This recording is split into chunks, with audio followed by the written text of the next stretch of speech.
Itu pula yang kemudian dikatakan oleh orang-orang Hawari yang setan ketika memasuki bulan Ramadan mendapat siksaan yang sangat berat. Ma'asyiral muslimin rahimakumullah. Begitulah paham para sahabat bahwa Allah menginginkan orang-orang yang la'allakum tattaqun. Allah berikan untuk kesuksesannya. Dan ayat ini Allah teruskan dengan ungkapan hatta tattaq.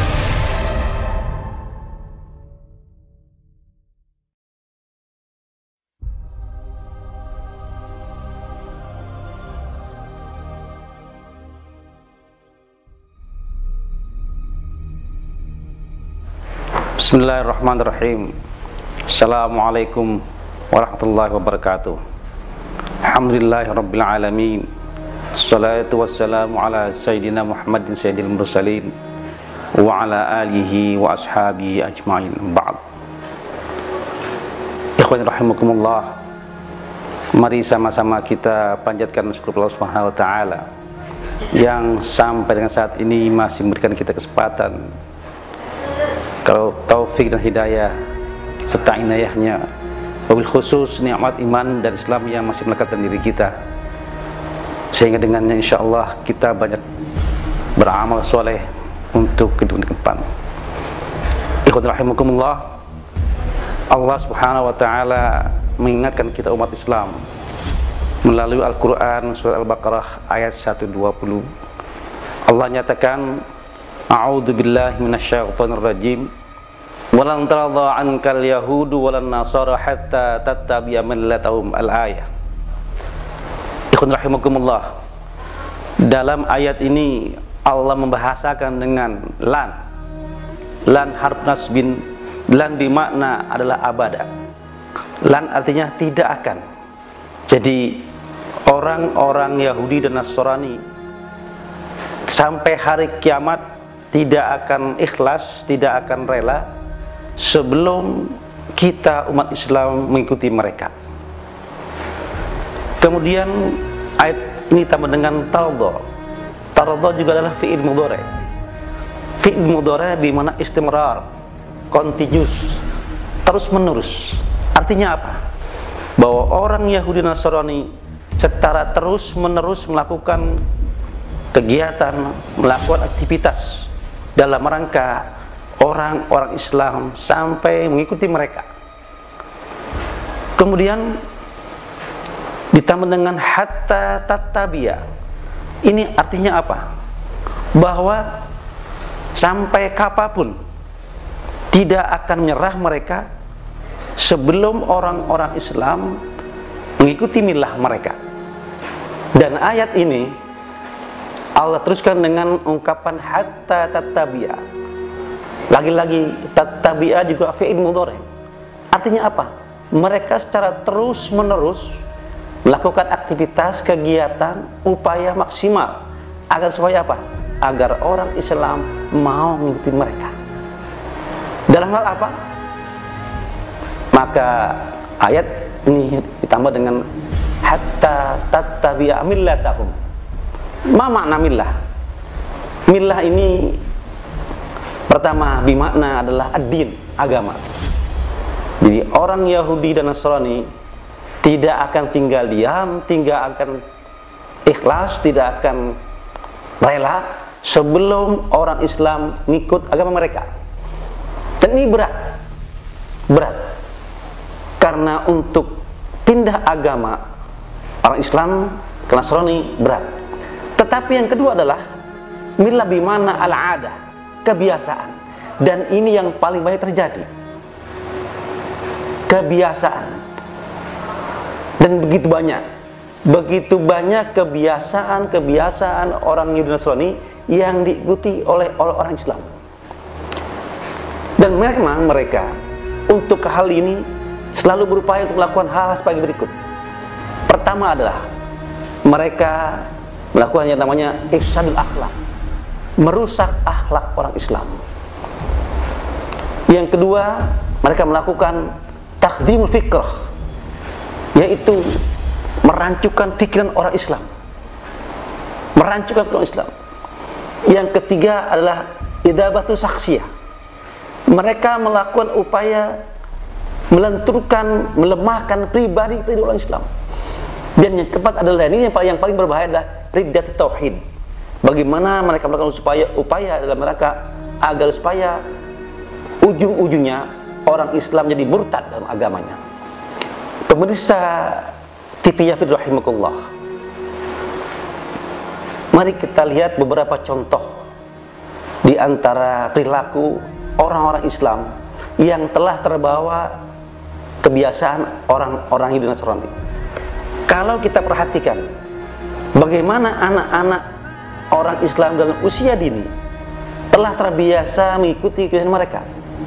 Ketika anak-anak usia dini melakukan ulang tahun misalnya, maka yang kita saksikan mereka dengan bangga, dengan gaya